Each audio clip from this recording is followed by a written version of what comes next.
Hi friends, నేను మా బావ కోసం ఎగ్ పెప్పర్ మసాలా కర్రీ చేసిన ప్రాసెస్ మీరు కూడా చూసేయండి. ముందుగా ఎగ్స్ని ఉడకబెట్టుకోవాలి.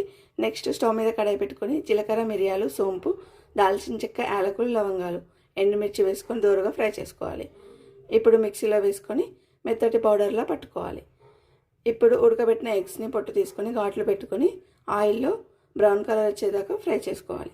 కొద్దిగా పసుపు వేసుకోవాలి. ఫ్రై అయిన తర్వాత ఒక ప్లేట్లోకి తీసుకొని పక్కన పెట్టుకోవాలి.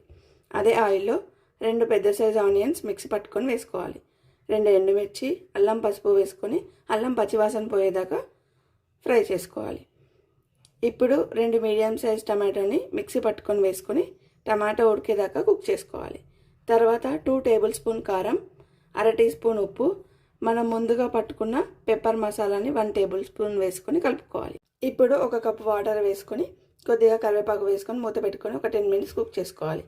ఒకసారి మూత తీసి కలుపుకొని మనం ఫ్రై చేసుకున్న ఎగ్స్ని వేసుకొని ఎగ్స్ వేసుకున్నప్పుడే కొత్తిమీర కూడా వేసుకొని మూత పెట్టుకొని ఒక 5 మినిట్స్ కుక్ చేసుకోవాలి.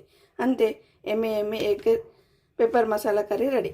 మీరు కూడా ట్రై చేసి ఎలా వచ్చిందో కామెంట్ చేయండి. వీడియో నచ్చితే like and subscribe. Bye friends.